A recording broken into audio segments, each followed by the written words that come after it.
Thương hiệu vui chơi giải trí Sun World hân hạnh đồng hành cùng chương trình.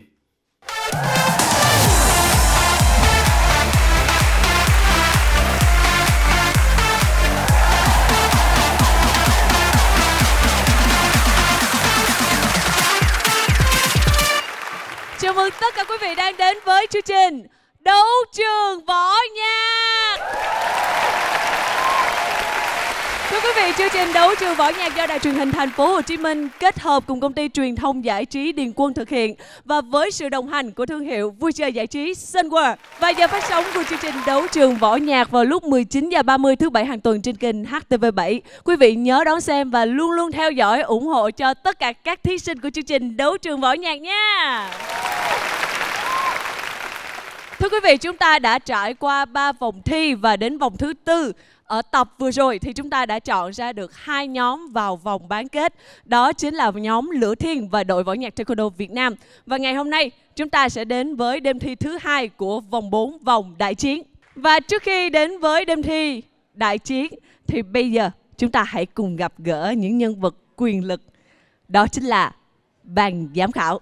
Bây giờ sẽ là sự xuất hiện của giám khảo John Huy Trân.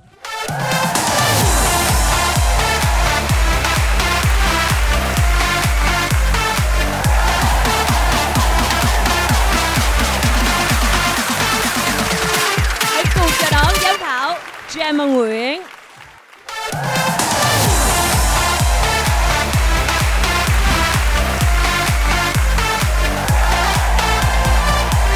Và trên sân khấu bây giờ là sự xuất hiện của giám khảo Minh Tú.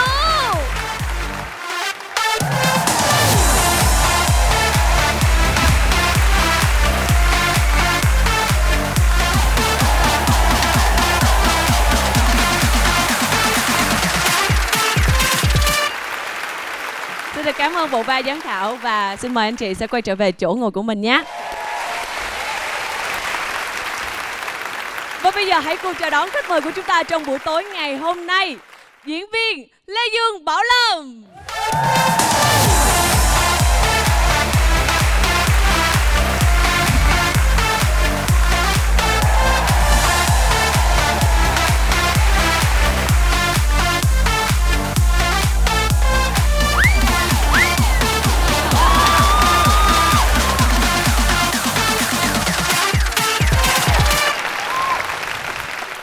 Một lần nữa chào đón khách mời của chúng ta, anh Lê Dương Bảo Lâm ạ.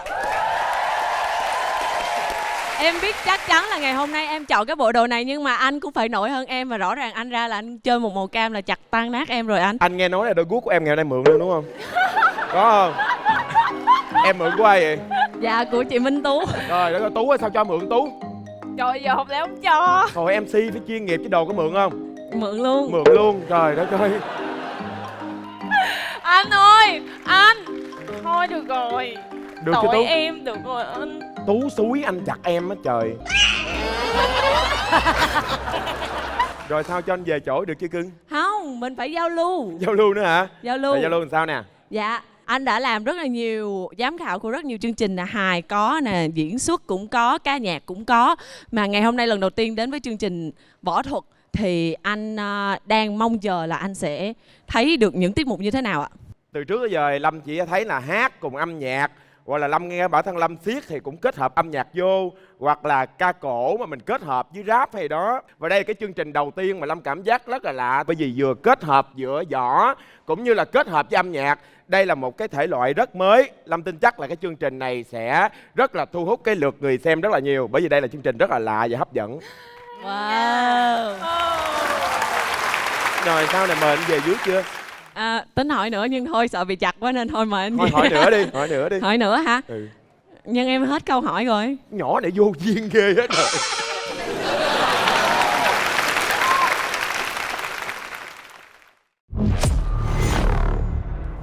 Vòng 4 với tên gọi Đại Chiến.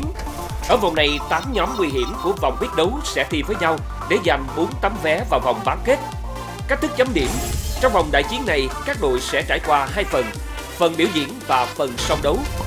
Đối với phần biểu diễn, các nhóm sẽ chọn chủ đề cảm xúc để thể hiện. Đối với phần biểu diễn, ban giám khảo sẽ chấm điểm các nhóm ngay sau khi kết thúc phần thi. Sau khi phần biểu diễn kết thúc, nhóm điểm cao nhất sẽ song đấu với nhóm có điểm thấp nhất. Hai nhóm còn lại sẽ song đấu với nhau. Kết thúc phần song đấu, khán giả trường quay sẽ bầu chọn một lần duy nhất cho nhóm mà họ yêu thích. Nhóm có lượt bình chọn nhiều hơn sẽ giành tấm vé vào bán kết. Kết thúc vòng đại chiến, có 4 nhóm vào vòng bán kết. Và mở màn cho tập ngày hôm nay, hãy cùng chào đón trên sân khấu của đấu trường võ nhạc nhóm Trấn Hưng.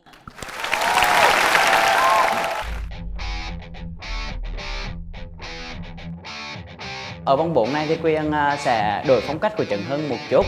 Thì lần này Quyền sẽ làm một cái bài nó hơi vui, nó hơi hài hước để mang lại một phần trình diễn mới cho chương trình cũng như là một cái màu sắc mới cho Trấn Hưng. 5, 6, 7, đi. Chỉ với 10 ngày mà mình phải tập 2 bài, một bài dự thi và một bài solo.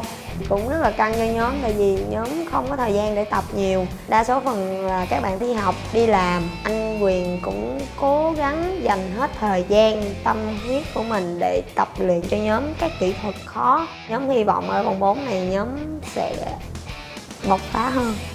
Quyền nghĩ rằng là không phải là lần nào mình cũng đứng trên đỉnh cao được. Núi cao còn núi khác cao hơn, nhưng cái quan trọng là mình phải luôn luôn là biết cố gắng hết mình, hết sức để làm điều mình muốn và làm thực hiện cái mục tiêu của mình trong chương trình. Nhóm sẽ cố gắng hơn nữa để không phụ lòng khán giả. Trấn Hưng!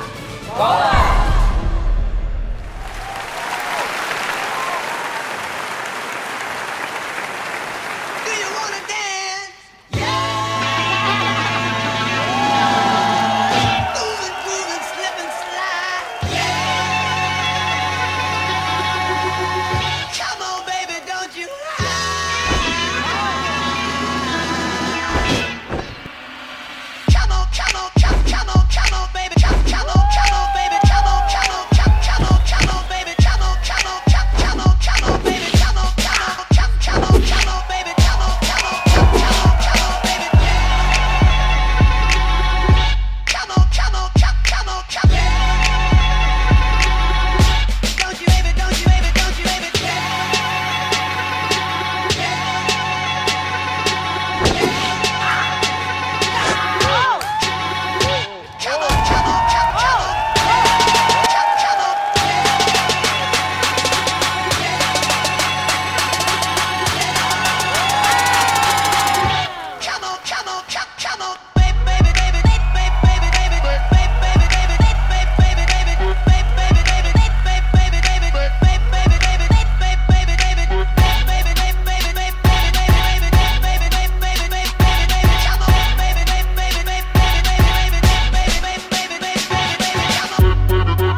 tay thật lớn cho nhóm Trấn Hưng. Không biết là ban giám khảo sẽ đánh giá phần trình diễn này như thế nào nhé. Xin mời giám khảo Minh Tú đầu tiên nha. Xin chúc mừng các em đã có một cái tiết mục rất là thành công. Biết rằng là trong cái thời gian nó rất là ngắn và cái phần thể hiện của các em ngày hôm nay thật sự rất là tuyệt vời. Bởi vì giống như cái tinh thần mà các em đang truyền tải, nó vui vẻ, khởi sắc. Tụi em có những cái động tác nó rất là khó, nó rất là mạo hiểm mà chị không nghĩ rằng là trong một cái thời gian ngắn như vậy mà mọi người luyện tập rất là tốt. Ngoài ra thì chị rất là thích biểu cảm của các em rất là nhiều, rất là dễ thương. Nếu có thể mình làm cho người ta vui nhưng mà để mà người ta cứ cuốn theo mình hoài nó cũng là một cái rất là khó, và các em đã làm được điều đó. Đó là về cái quan điểm, về cái cảm nhận của chị về cái tiết mục này. Chúc mừng các em. Xin cảm ơn giám khảo Minh Tú. Từ đó thì cứ nghĩ là võ thuật là cái đó cứng nhắc, mặt của ai cũng phải đằng đằng sát khí bước ra để làm đối phương mình sợ. Đấu mà thủ cho cố vô rồi đó, rồi cái ông mà trọng tài để giơ một cái tưởng đánh lộn mà hai người lắc. Nói chung là cái cảm giác vui vẻ lắm, chứ không có cảm giác mà sợ. Khi dùng đấu võ ai cũng cảm giác là sợ, không biết ai thua ai thắng. Mà các bạn truyền tải cái thông tin nó vui lắm, dễ thương lắm. Với lại mặt các bạn biểu cảm rất là tốt, những cái cởi áo rồi thích những cái lượn sóng bằng chân đó, lượn sóng tưởng là đá hay cái gì ghê lắm, nhưng mà rốt cuộc là mấy bạn dựng làm sao mà lướt sóng rất là dễ thương. Với lại cái bộ đồ cưng quá. Nói chung đây là cái tiết mục mở màn mà rất là vui cũng như là phấn khởi trong lòng tất cả quý vị khán giả cũng như là tất cả mấy anh chị ở đây. Dạ, xin được mời giám khảo Trang Huy Trần ạ. Trong cái phần dựng bài và cái phần thể hiện của các em, anh đánh giá cao về nhiều cái động tác khó tụi em đã thử. Và mấy cái động tác và mấy cái võ thuật thì đối với anh thì tụi em đã làm rất là nhiều trong một cái thời gian ngắn lắm. Và nó có nhiều lần đối với anh là cái cảm giác nó hơi bị gấp. Nó gấp lắm, tại mình phải làm nhiều trong một cái thời gian ngắn. Thì nó có nhiều cái động tác thì đối với anh nó chưa thấy rõ lắm. Anh muốn nó mạnh hơn. Anh muốn mấy cái động tác của tụi em dứt khoát hơn và bén hơn nhé. Ví dụ nếu mình nói cái động tác nó chưa sạch sẽ lắm, nó chưa rõ, ok. Nhưng quan trọng là cái chủ đề là vui vẻ thì tụi em mang được vui vẻ. Mang được vui vẻ cho tất cả mọi người, ok. Mình muốn khen cái biên đạo rất là sáng tạo và những cái đội hình nó rất là đẹp. Các bạn làm mấy cái khúc đó thành công, nhưng mà hơi bị giống như là tuần trước mình thấy muốn làm nhiều quá cho nên mình đang lo cái sự diễn, mình lo cái sự vũ đạo rồi mình quên đi cái võ thuật. Dạ. Cho nên lần này á thì mình hơi thiếu cái võ thuật một chút, như là 1-2 người đá xong rồi tiếp tục nhảy hay là cái gì đó. Mình chưa thấy cái đoàn kết, mình đang muốn cái đoàn kết mà bùm mấy cái chiêu võ thuật trong đó thêm nữa. Tại chị biết là Ba biết là cái khả năng của các bạn rất là cao, nhưng mà tới đây thì là mình đừng có quên cái võ thuật. Chúng ta đã nghe những lời bình luận, những lời khen, những lời góp ý của ban giám khảo rồi. Và bây giờ xin mời ban giám khảo sẽ chấm điểm nhé.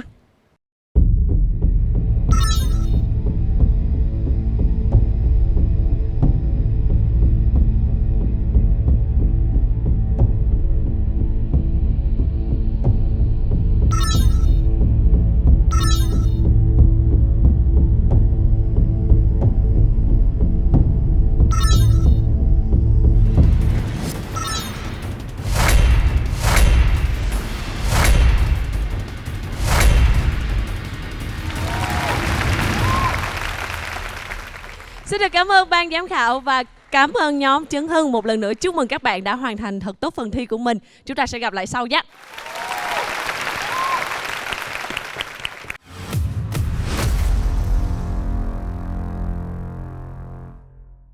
Thưa quý vị, tạm biệt nhóm Trấn Hưng. Và để xem ngày hôm nay thì nhóm Cờ Lâu sẽ mang đến đấu trường võ nhạc những gì nhé.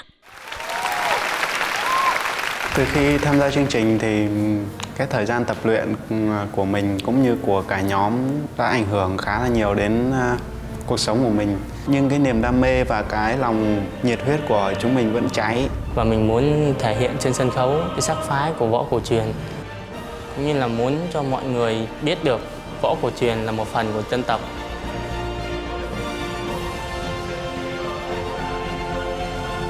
Với những cái góp ý của ban giám khảo vào vòng 3 vừa rồi, Mọi người đang nghĩ là cái này mình sẽ để cho An làm, tại khán giả sẽ thích là An dễ thương lắm. Nhưng anh muốn thấy một tí xíu nữa, anh muốn thấy mấy cái mới đến với một số bạn khác.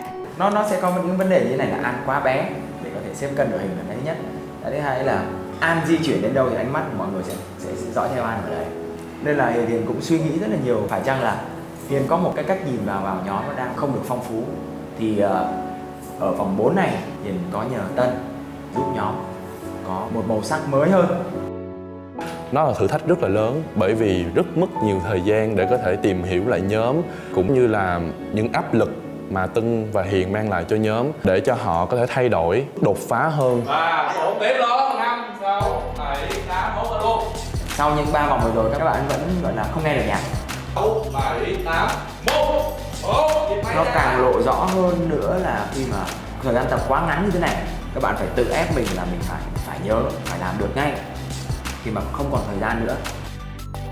Nhóm mình cảm thấy là không được tự tin giống như những nhóm khác về khả năng tiếp thu âm nhạc cũng như là kỹ thuật mới đến cho từng người.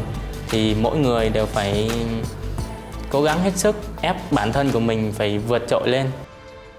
Điều có thể giúp cho con người mà trải qua được những khó khăn trong cuộc sống đó chính là họ phải hy vọng. Đó là điều mà Tân và Hiền muốn mang đến cho chủ đề lần này. Tân góp lại những câu chuyện, những cuộc đời thật của họ ở ngoài đời để mang đến sân khấu. Mình hy vọng các bạn sẽ biểu diễn thật tốt ở vòng 4 này để các bạn không phải tiếc nuối bất kỳ một điều gì cả khi mà các bạn ấy đã làm hết mình. Cờ lâu quyết thắng.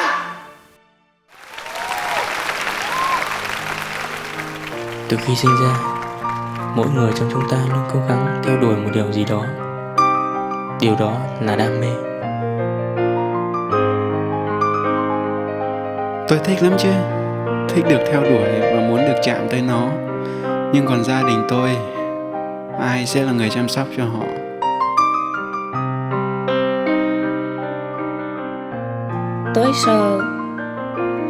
Tôi sợ rằng mình sẽ thất bại vì chính bản thân tôi không đủ nghị lực và thời gian dành cho điều đó.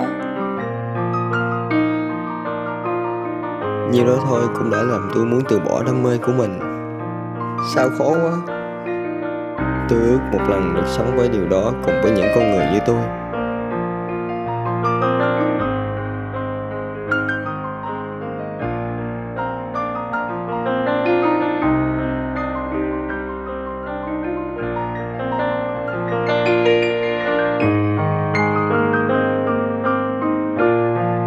Phượng Giật ẩn Long, Âm Dương Pháp Quyền, Phượng Hoàng Chiến Dịch, Điểm Thủ Thi Quyền, Kim Báo Đạo Quyền, Cương Đao Xuất Thích, Quan Âm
Wow.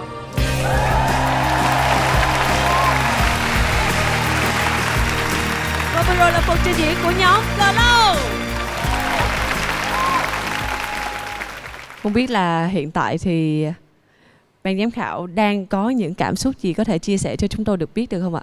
Xin mời giám khảo Trần Huy Trần. Một cái anh rất là cảm nhận trong cái phần thi của các em là cái sự quyết tâm rõ ràng. Lúc đó anh thấy tụi em đang cố gắng rất là nhiều, anh cảm nhận được trong cái cơ thể, trong cái ánh mắt của các em. Cái phần đầu anh nói như vậy nè, bình thường nếu mà nó có một cái bài thi xong anh thấy nó hơi kịch tính, tự nhiên nó có nhiều lần anh sẽ không thích. Nhưng mà với cái sự hỗ trợ của ánh sáng và cái lời thoại tụi em thu là của các em, đúng không? Nó rất là ý nghĩa, nó rất là hợp lý, nó rất là vô cái bài của các em. Và sau đó chừng nào mỗi người gặp nhau trên cái sân khấu và có một cái cảm giác, nó tạo ra một cái cảm giác cho khán giả rất là mạnh. Bây giờ nếu mà nói về một chút xíu về cái kỹ thuật và cái phần thể hiện thì đúng, nó có một số phần mình phải điều chỉnh hơn một tí xíu nhé. Nhưng mà cái phần dựng bài của hai biên đạo, anh thấy là hai biên đạo kết hợp với nhau trong cái tiết mục này giúp các em rất là nhiều. Hôm nay là một cái cảm giác rất là mới với anh và tụi em. Anh rất là tự hào với tụi em. Khi ban đầu bước ra thì anh coi đoạn clip trước thì thật sự rất là xúc động, bởi vì mà biết các em từ Bình Dương mà một ngày mà chạy lên 2-3 tiếng đồng hồ để mà tập được như vậy, thật anh coi cái clip anh cảm thấy xúc động lắm. Tất cả ai cũng có một cái đam mê, nhưng mà vì cơm áo gạo tiền nên mỗi người một hoàn cảnh, nhưng mà cuối cùng dẫn đến được cái đam mê của mình là võ thuật. Nhưng mà cái mà anh rất tiếc là anh đang coi tự nhiên hết, cái tự nhiên anh chưng hửng, anh nói trời ơi cái này mà có một miếng làm sao nữa thì nó sẽ hay biết mấy. Cái này theo ý của anh thôi. Khi các em biểu diễn xong hết rồi, thỏa cái đam mê của mình rồi, mình cởi cái áo ra, mình đi về với mỗi người một nghề, chúng ta tách ra, ai cũng có cuộc sống riêng của mình hết, nhưng với một cái đam mê chính là võ thuật, chúng ta tụ hợp ngày hôm nay. Đó chính là ý kiến của anh. Nhưng mà anh nghĩ đây là một cái phần biểu diễn thật là tốt và chạm vào trái tim của anh. Cảm ơn các em rất là nhiều. Và bây giờ xin mời phần nhận xét của giám khảo Minh Tú. Mình rất thích cái mở bài, thật sự thì nó rất là xúc động, nó kể được cái câu chuyện. Và khi mà đến đây á, thấy được cái sự quyết tâm rất là nhiều, từng trong ánh mắt của bạn gái, hoặc là những cái đòn võ, hoặc là đến cả việc mà mang gạch lên đây mà đập, thì mình đã cảm thấy là điều rất là lần đầu tiên trong chương trình này. Cái nữa là chắc là bởi vì những cái lời góp ý lúc trước á, cho nên ở cái phần tiết mục này á, lại tách bé An ra quá nhiều. Đáng lẽ là phải cho bé An thêm một chút gì đó, cái này thì tách ra nhiều quá. Nhưng mà chúc mừng các bạn vì đã có một cái tiết mục khá là thành công, và mình thật sự là rất thích tiết mục này. Vâng, xin cảm ơn giám khảo Minh Tú. Và cuối cùng xin mời giám khảo Trang Mai Nguyễn ạ. Mình thì cũng đồng ý với mấy giám khảo đây, nghĩa là mình cũng hơi bị uổng cái khúc cuối đó, cái kết thúc đó, nó chưa có cái sự bùng nổ, nó chưa như là chưa có mình không biết. Mà lúc nãy có bị quên gì không ha? Phần kỹ thuật ánh sáng nó có cái gì để không đó cho nó em nghĩ là bởi vì có không? Hồi nãy em có ý kiến gì không? Không, em nghĩ theo quan điểm của em á, thì em nghĩ rằng là tại vì đưa cái vai trò kết thúc đó cho bé An thì nó hơi nặng với An, tại vì An sẽ chưa hiểu được cái cảm xúc của cái nhân vật đó, cho nên nó sẽ không đẩy được cái đỉnh điểm đó. Đó là quan điểm của em. Chúng ta có thể cho các bạn được chia sẻ, hay là các bạn có thể biện luận về cái phần trình diễn của mình được không ạ? Xin mời các bạn. Dạ, cái câu chuyện ở đây biên đạo muốn gửi đến mọi người là tất nhiên là mỗi người một ngành nghề, một công việc khác nhau, nhưng mà cùng chung một đam mê, một chí hướng, nên là mới tụ tập lại, mới tập trung lại một võ đường và cùng nhau tập cái đam mê đó. Còn cái kết thúc là bé An, câu chuyện là bé An đang mơ một giấc mơ, sau đó tiếng nhạc kết thúc thì bé An mới tỉnh dậy và biết rằng đó là mơ chứ không phải là thực. Thì câu chuyện của bọn em chỉ có vậy thôi ạ. Tôi cũng xin chia sẻ là trong tất cả các nhóm thi á, thì nhóm nào cũng có những cái khó khăn nhất định, và nhóm nào thì đến với đây cũng bằng tất cả sự quyết tâm. Nhưng đặc biệt thì ban tổ chức cũng như là cá nhân Vân rất là trân trọng nhóm Cờ Lâu ở đây, vì thật sự mọi người đường đi rất là xa và mỗi người cũng một công việc khác nhau để đến được với cuộc thi. Đặc biệt là anh ở đây thì vì quá đam mê và vì quá muốn tham gia chương trình này nên anh đã nghỉ việc luôn để mà chăm sóc cho cả nhóm để mà đi được đến vòng này. Thì những cái đam mê đó, những cái nhiệt huyết đó, Vân nghĩ là họ đã thể hiện được ở trên sân khấu này bằng cái tiết mục vừa rồi. Đó chính là câu chuyện của họ, đó chính là những cái hành trình mà họ để đến với được đấu trường võ nhạc.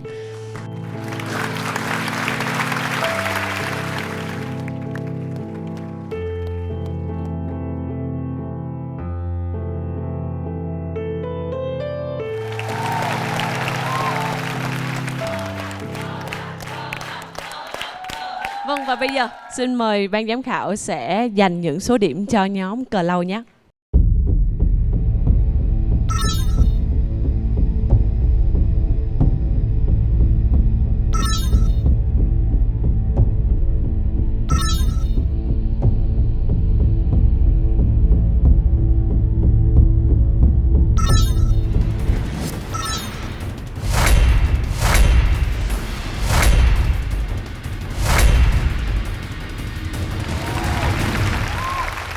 Vâng, như vậy là ban giám khảo đã dành những số điểm cho nhóm Cờ Lâu. Chúng ta sẽ biết vào phần sau của chương trình nhé. Một lần nữa xin chúc mừng các bạn đã hoàn thành tốt phần thi của mình và chúng ta sẽ gặp lại sau. Cảm ơn nhóm Cờ Lâu rất nhiều.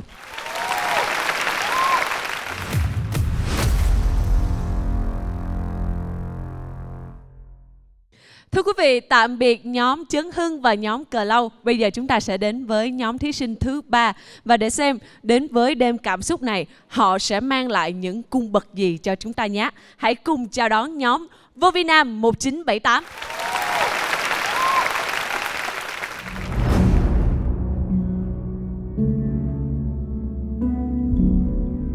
Về vòng 4 này, mình lấy cảm xúc từ vòng 3 của các bạn. Đó là sự chán chường, lo lắng và một chút bi quan. Xin chào mọi người, mình tên là Trần Trọng Nghĩa. Thấy được kết quả ở vòng 3 vừa rồi á, thì mình thấy các bạn làm việc về nhóm, về đồng đội chưa thật sự hiệu quả, chưa thật sự nghiêm túc. Thì mình nghĩ các bạn nên vào làm việc với mình và qua những quá trình tập luyện khắt khe, các bạn sẽ được một kết quả tốt hơn rất là nhiều. Ở vòng 3 nhóm chúng em đã thực sự chưa làm tốt được nhiệm vụ. Như vậy là nhóm vào vòng nguy hiểm là nhóm Vô Vi Nam 1978 và chưa thể hiện hết những kỹ năng mà chúng em đã có. Chúng em cũng chưa có bung hết những kỹ năng và từ đó cũng là một chiến thuật sai của nhóm em và chúng em sẽ xài vào những tuyệt chiêu đó ở những vòng tiếp theo. Như mình đã nói, nếu mà các bạn có được sự tập trung, sự đồng lòng, sự cố gắng cùng nhau thì điều đó sẽ giúp cho các bạn phát triển rất là nhiều. Ở vòng 4 này thì nhóm Vô Vi Nam 1978 sẽ lột xác hoàn toàn và thể hiện một ý chí quyết tâm. Vô Vi Nam 1978 quyết chiến, quyết thắng.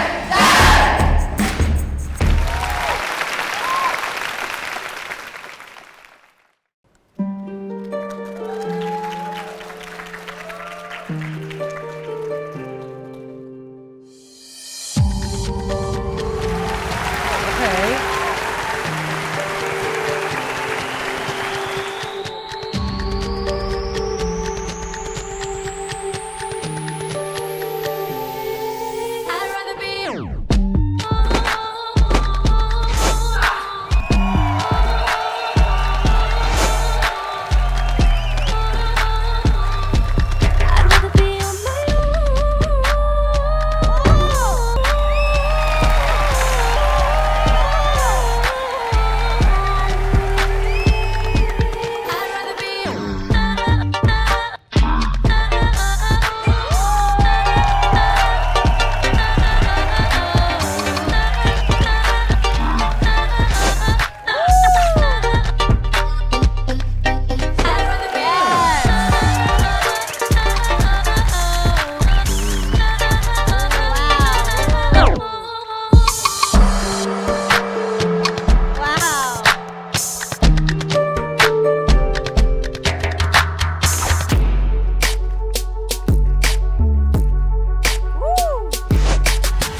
không vậy? Oh my god. Bạn ơi, mình có cần ngồi xuống không? Mình ngồi xuống nghỉ nhé.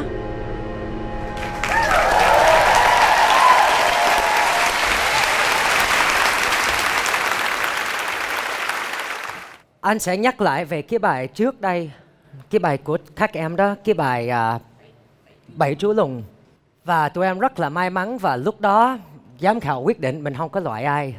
Nhưng với các em, anh nghĩ cái đó là một cái bài học rất là quan trọng. Tại vì nếu mà không có cái bài như vậy, mình sẽ không được gặp một cái bài hay lắm như vậy. Dạ, tụi em xin cảm ơn. Giống mình bị giống tuần trước mình bị mờ mình mất chính mình. Xong hôm nay tụi em quyết tâm cái đội hình, cái cảm giác, mấy cái động tác lúc đầu rất là hiệu ứng, mình chỉ đứng yên ở phía sau. Và mấy cái khó chịu, mấy cái mình kêu bằng ticking, tick tick tick tick tick. Sau đó tụi em nhảy tới và từ đó cái bài bắt đầu ở đây nè, xong nó lên, nó bùng nổ và bùng nổ nhiều hơn nữa và nhiều hơn nữa. Cảm giác của anh là như vậy. Nói về mấy cái động tác thì nó có một số phần rất là nhỏ mình không đều, nhưng bỏ qua đi, quá hay. Dạ em xin cảm ơn nha. Đầu tiên thì nhờ em xin đại diện nhóm gửi lời chào đến ban giám khảo và quý vị khán giả trong trường quay. Xin mời anh Nghĩa lên sân khấu với nhóm Vô Vi Nam 1978 ạ. Đối với anh Nghĩa, cái chuyện biết ơn không là vẫn chưa đủ. Bởi vì anh Nghĩa là một người đã cứu vớt tụi em từ một cái đội mà vốn dĩ là đã phải ra về với cái sân khấu này. Anh Nghĩa trong khoảng thời gian 9 ngày, anh Nghĩa đã biên cho tụi em 3 bài. Và khoảng thời gian anh Nghĩa dành cho gia đình còn ít hơn dành cho tụi em trong khoảng tuần vừa rồi.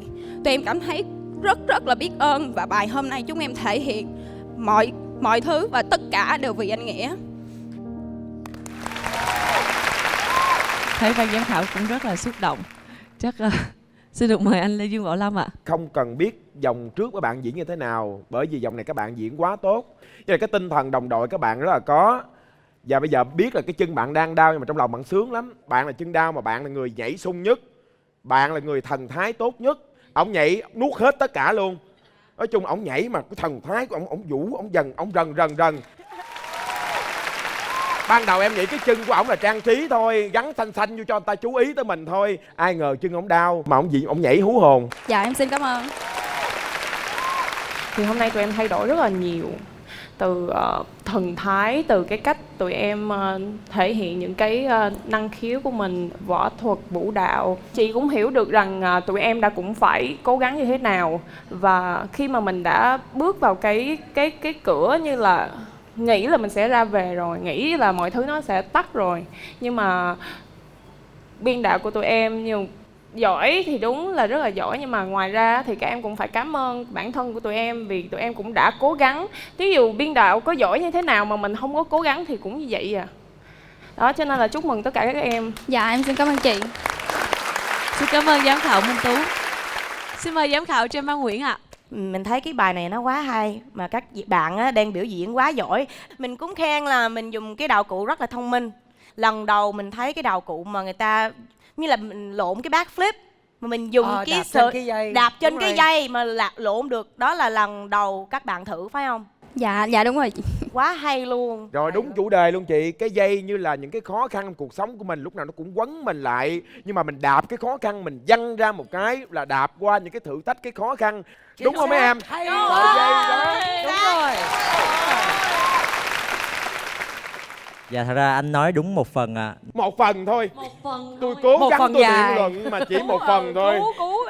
Rồi. Dạ sợi dây là tượng trưng cho sự khó khăn ràng buộc và nó cũng là tượng trưng cho sự kết nối giữa tình đồng đội, không bao giờ bị đứt rời. Rồi anh xin lỗi em.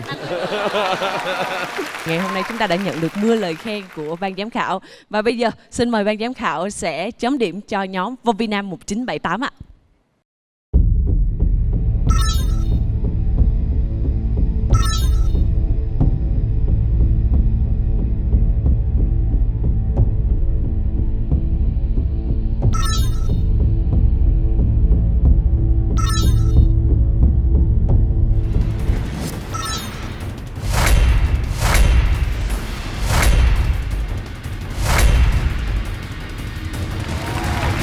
các bạn và chúng ta sẽ gặp lại sau nhé.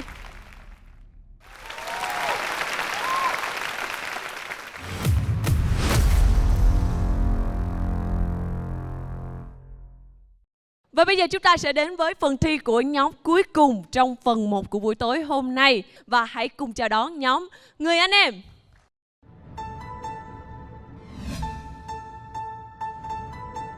Chào mọi người, mình là Phát, mình là biên đạo của nhóm Người Anh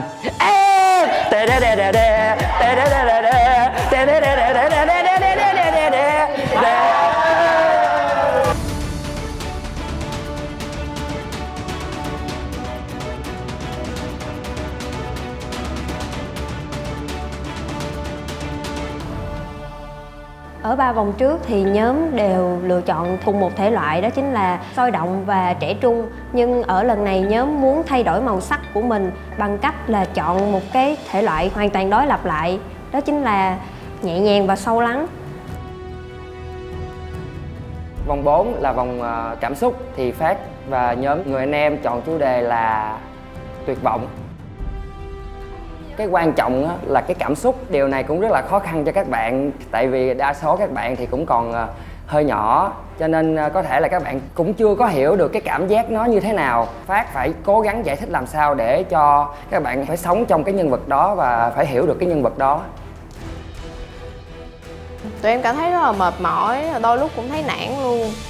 Không còn lửa để cháy nữa, nhưng mà nghĩ lại thấy anh Phát cứ lo lắng cho tụi em, cũng thấy thương anh Phát.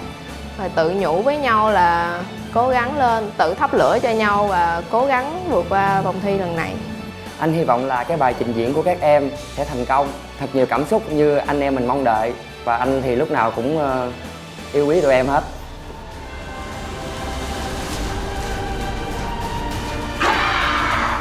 Người Anh Em đến với vòng 4 mang theo một tinh thần sảng khoái và tự tin, giống như câu khẩu hiệu của nhóm Brotherhood. Brotherhood. Brotherhood. Hey!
Wow.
Nhóm người anh em.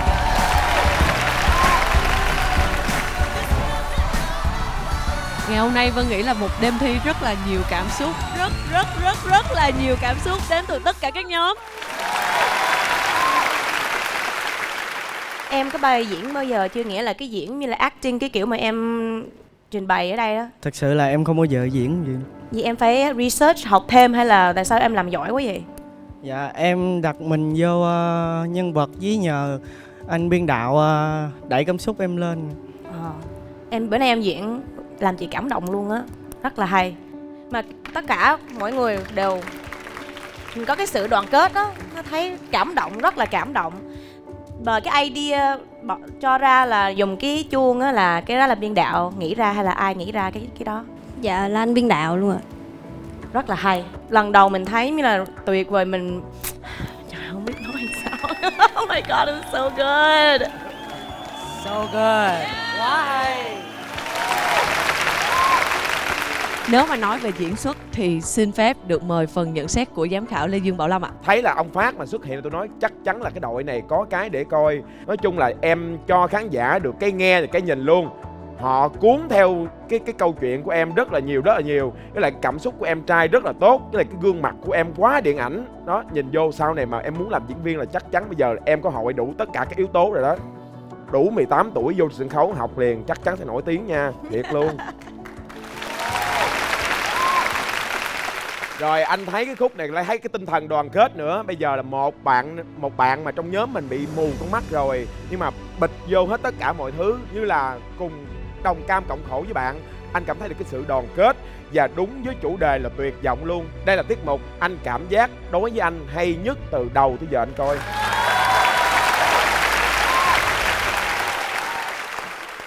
Cảm ơn giám khảo Lê Dương Bảo Lâm ạ. Cái câu chuyện này á, cái tâm lý này á, nó rất là khó, thật sự rất là khó. Lúc mà chị đọc ở đây nè, chị sợ là em trai em diễn không được.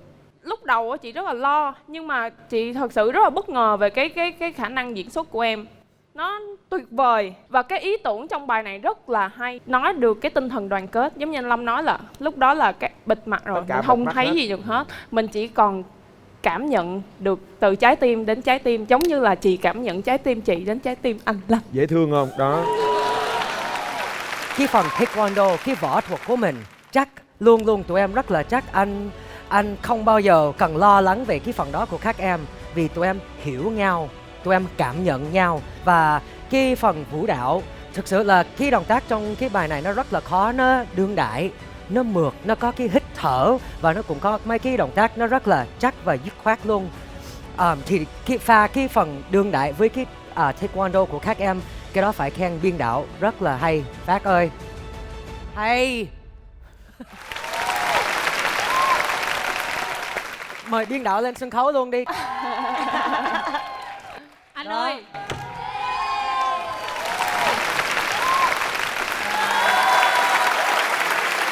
Cảm ơn Cát nha. Vì cái bài này em làm một cái bài rất là tuyệt vời. Một cái nữa, theo một cái nữa. Đồng phục. Tụi em giữ cái đồng phục taekwondo. Cảm ơn rất nhiều. Yes. Biết sao không? Có thể mình có trang phục khác để giúp cái câu chuyện, nhưng mà mình quá chắc, mình quá hay, mình quá tuyệt vời, mình làm được, mình không cần đẳng cấp. Bây giờ xin mời ban giám khảo sẽ chấm điểm ạ.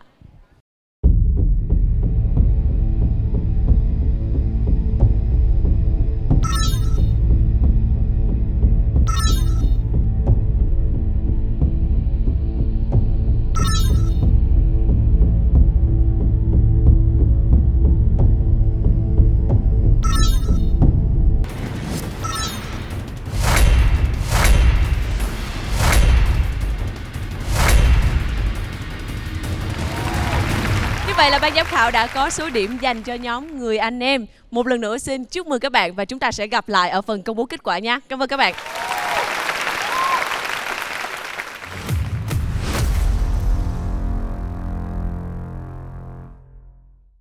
Quý vị đã quay trở lại với chương trình Đấu trường Võ Nhạc. Thưa quý vị, hiện tại là 4 nhóm thí sinh đang đứng trên sân khấu và họ đã thi đấu hết mình. Và như luật chơi của vòng này, các bạn đã nhận được số điểm của ban giám khảo. Và chúng ta sẽ bước đến vòng thứ hai, đó chính là vòng song đấu. Nhóm có số điểm cao nhất sẽ đấu với nhóm có số điểm thấp nhất và hai nhóm còn lại sẽ đấu với nhau. Các bạn đã nắm rõ luật chơi đúng không ạ? Và bây giờ sẽ là thời khắc dành cho kết quả. Trên tay của Thúy Vân đó chính là bảng điểm mà ban giám khảo đã dành cho 4 nhóm. Và lần đầu tiên Thúy Vân cầm trên tay một bảng điểm bất ngờ nhất trong suốt chương trình. Lần đầu tiên tại chương trình Đấu trường Võ Nhạc có một nhóm nhận được điểm 10 của cả 4 vị giám khảo.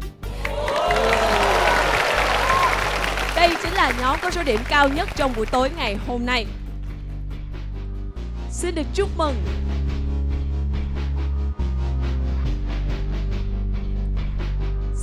mừng và nhóm có tổng điểm tuyệt đối là 10 điểm, cao nhất trong buổi tối ngày hôm nay. Xin được chúc mừng nhóm Người Anh Em.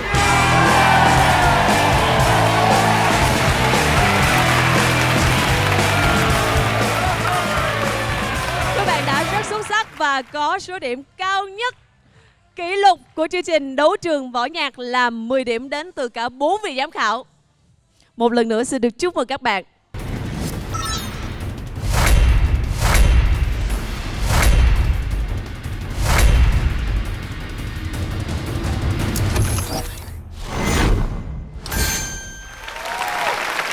Và nhóm nào sẽ là đối thủ của nhóm Người Anh Em? Nhóm có tổng điểm trung bình là 8.3 điểm. Trong đó giám khảo Gemma dành cho các bạn là 8.5 điểm, giám khảo John Huy là 8 điểm, giám khảo Minh Tú là 8.5 điểm và giám khảo Lê Dương Bảo Lâm là 8 điểm.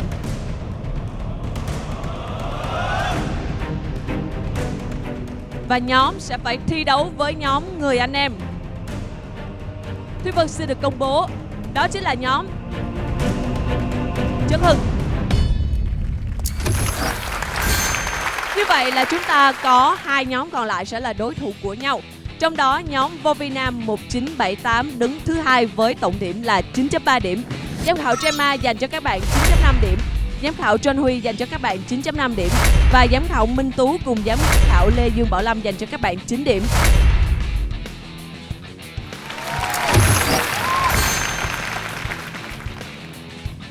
Nhóm Cờ Lâu, các bạn có tổng điểm trung bình là 8.8 điểm.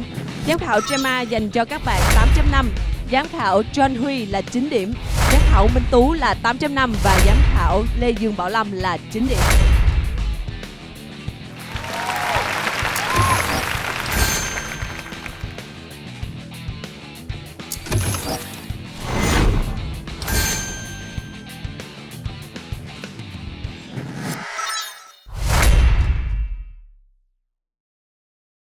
Như vậy là chúng ta đã có 2 cặp thi đấu trong vòng song đấu sắp tới.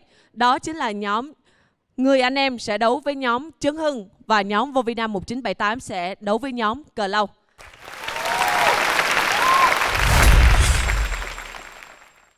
Và bây giờ chúng ta hãy cùng chào đón cặp thi đấu đầu tiên.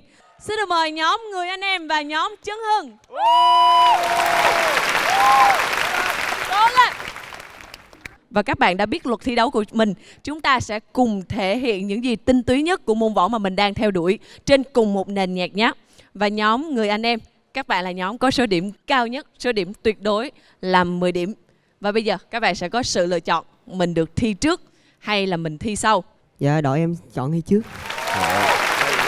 Như vậy là ở phần này thì nhóm Người Anh Em sẽ là nhóm thi đầu tiên. Và bây giờ phần song đấu của nhóm Người Anh Em và nhóm Trấn Hưng bắt đầu.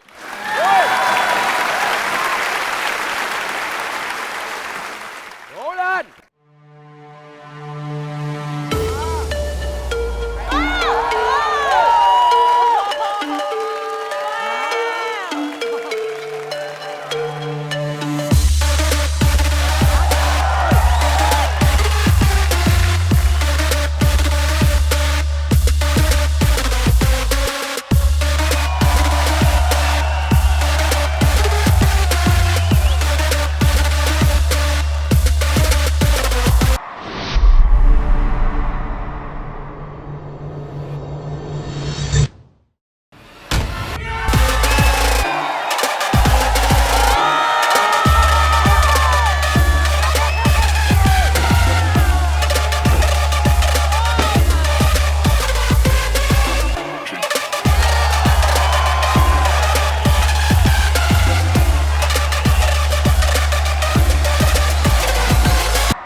Mời giám khảo John Huy Trần ạ. Anh đang cảm thấy cái phần song đấu vừa rồi như thế nào ạ? Thực sự cái cảm giác của anh bây giờ anh rất là rất tự hào và anh là mình không biết cái kết quả của cái vòng này sẽ thế nào, nhưng mà tụi em phải biết, tụi em phải xem tụi em đã được học và có cái gì trong mấy tuần vừa rồi.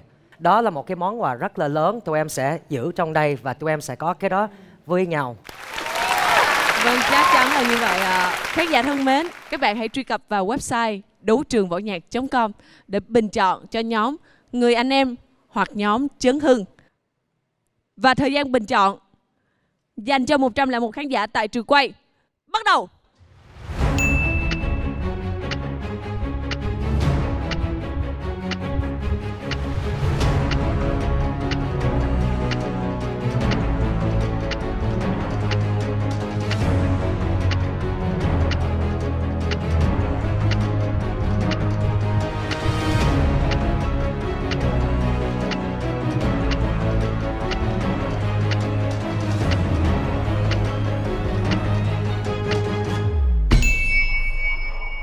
Thời gian bình chọn dành cho 101 khán giả tại trường quay kết thúc tại đây. Chúng tôi đã ghi nhận lại số phiếu của 101 khán giả dành cho cả hai nhóm. Các bạn đã thi đấu hết mình. Tuy nhiên, chúng ta vẫn chưa biết được kết quả ngay thời điểm hiện tại, mà chúng ta sẽ đợi sau khi cả 4 nhóm thí sinh đã thi đấu nhé. Và chúng ta sẽ gặp lại nhau sau. Xin cảm ơn và chúc mừng cả hai nhóm.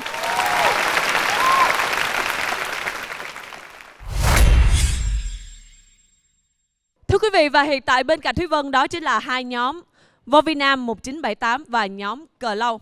Và như số điểm mà ban giám khảo đã dành cho hai nhóm thì nhóm có số điểm cao hơn đó chính là nhóm Vô Vi Nam 1978 với số điểm là 9.3 điểm. Như vậy các bạn sẽ là nhóm có quyền lựa chọn các bạn thi đầu tiên hay là thi sau cùng. Sự lựa chọn của các bạn là Dạ, thi đầu tiên. và nhóm Vô Vi Nam 1978 đã lựa chọn sẽ thi đầu tiên. Và phần song đấu của Vô Vi Nam 1978 và nhóm Cờ Lâu bắt đầu.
Phần song đấu của nhóm Vô Vi Nam 1978 và nhóm Cờ Lâu.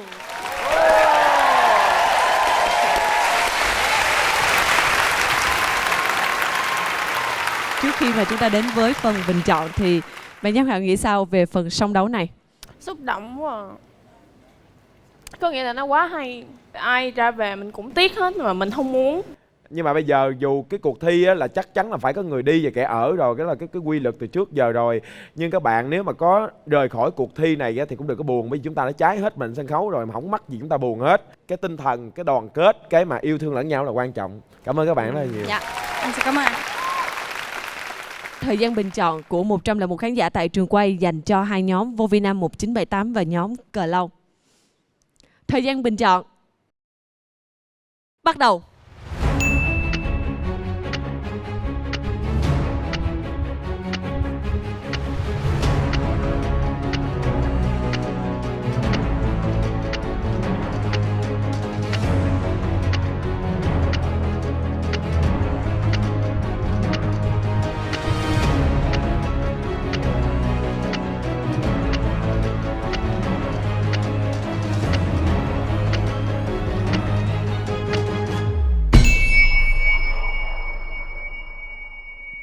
Thời gian bình chọn dành cho 101 khán giả tại trường quay kết thúc. Như vậy là chúng ta đã có kết quả dành cho nhóm Vô Vi Nam 1978 và nhóm Cờ Lâu. Và bây giờ, Thúy Vân xin được phép mời ra sân khấu hai nhóm đã thi đấu đầu tiên. Đó chính là nhóm Trấn Hưng và nhóm Người Anh Em để chúng ta có thể công bố kết quả.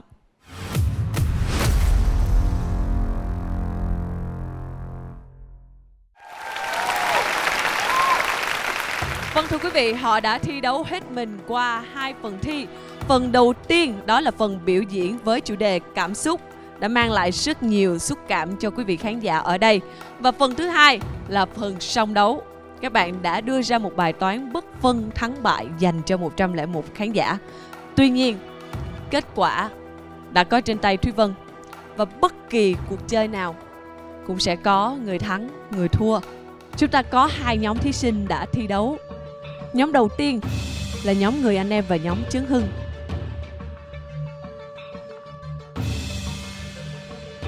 Vậy, sau phần song đấu, khán giả đã lựa chọn ai sẽ đi vào vòng bán kết?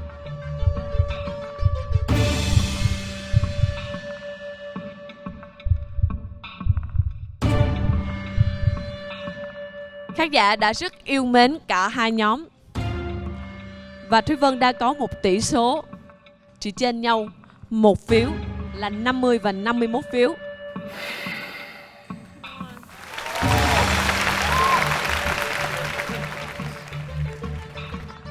Sự yêu thương của khán giả dành cho cả 2 nhóm đang rất đồng đều nhau.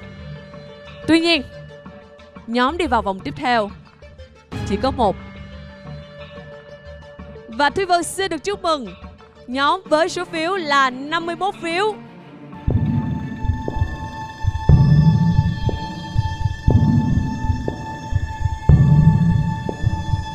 Xê xích chỉ 1 phiếu mà thôi, đó chính là nhóm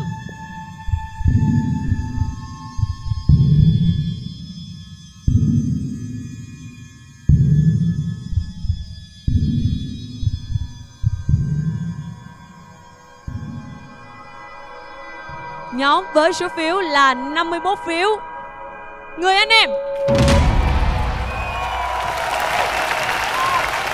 Rất tiếc chúng ta phải nói lời chia tay với nhóm Trấn Hưng. Tuy nhiên các bạn đã giành được số phiếu rất cao, đó chính là 50 phiếu.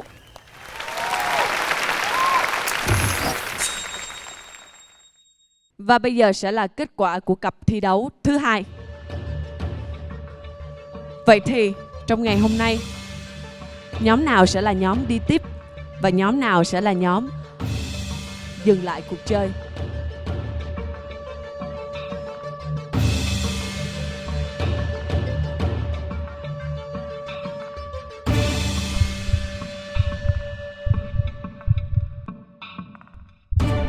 Chắc chắn là đến thời điểm hiện tại thì các bạn, cả 4 nhóm chúng ta nên tự hào vì tất cả chúng tôi, khán giả, ban giám khảo đã nhìn thấy được công lao, nhìn thấy mồ hôi và thậm chí là máu ở trên sân khấu này, vì các bạn đã dành hết tất cả những gì tốt nhất của các bạn cho chương trình Đấu Trường Võ Nhạc.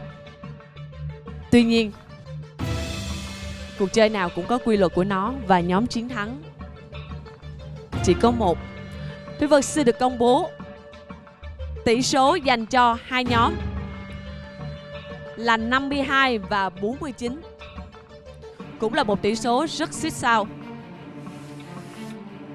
Nhóm có 52 phiếu của 101 khán giả tại trường quay và đi thẳng vào vòng bán kết. Đó chính là nhóm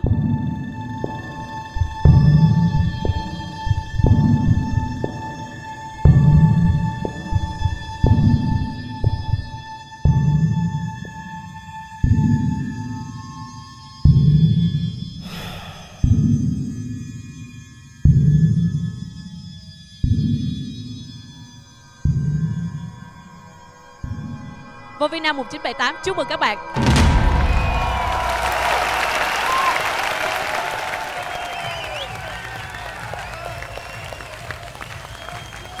Như vậy là rất tiếc chúng ta phải chia tay với nhóm Cờ Lâu. Một lần nữa Thúy Vân xin được chúc mừng nhóm Người Anh Em và nhóm Vovina 1978. Chúng ta sẽ gặp lại nhau ở vòng bán kết nhé. Cảm ơn các bạn.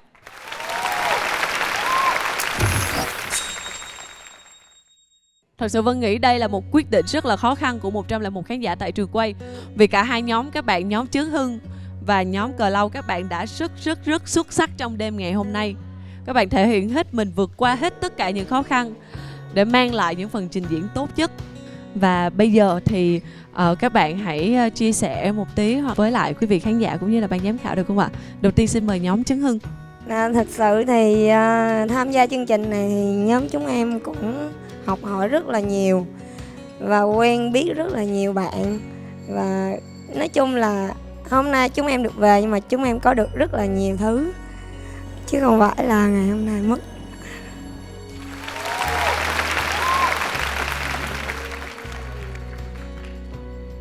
Thì lời nói đầu tiên cho em thay mặt nhóm Cờ Lau xin cảm ơn tới ban giám khảo cùng quý vị khán giả đã ủng hộ cho nhóm Cờ Lau từ vòng 1 tới bây giờ. Em cũng xin cảm ơn hai anh biên đạo, anh Hiền và anh Tân đã giúp nhóm Cờ Lau tụi em cảm thấy là tụi em đã được cháy hết mình với cái phần thi của mình, và tụi em cũng đã thể hiện được Cờ Lau là một nhóm như vậy. Khi tụi em phải ra về thì tụi em không phải tiếc, tại vì tụi em đã làm hết sức có thể, nhưng mà có thể là do tụi em không may mắn nên tụi em phải dừng lại. Nhưng mà sau khi kết thúc chương trình thì tụi em vẫn có thể tiếp tục vì công việc, nhưng mà trong tụi em vẫn có đam mê với võ thuật. Vâng, thưa quý vị, hy vọng là với những chia sẻ vừa rồi và những nỗ lực quyết tâm của cả hai nhóm thì quý vị hãy luôn luôn theo dõi và ủng hộ con đường của nhóm Trấn Hưng và nhóm Cờ Lau nhé. Và quý vị hãy nhớ đón xem chương trình vào lúc 19h30 thứ Bảy hàng tuần trên kênh HTV7. Chương trình Đấu trường võ nhạc do Đài Truyền hình Thành phố Hồ Chí Minh kết hợp cùng công ty truyền thông giải trí Điền Quân thực hiện và với sự đồng hành của thương hiệu vui chơi giải trí Sun World. Xin chào tạm biệt và hẹn gặp lại tất cả quý vị. Xin được chào mừng tất cả quý vị đến với đêm thi đầu tiên của vòng bán kết.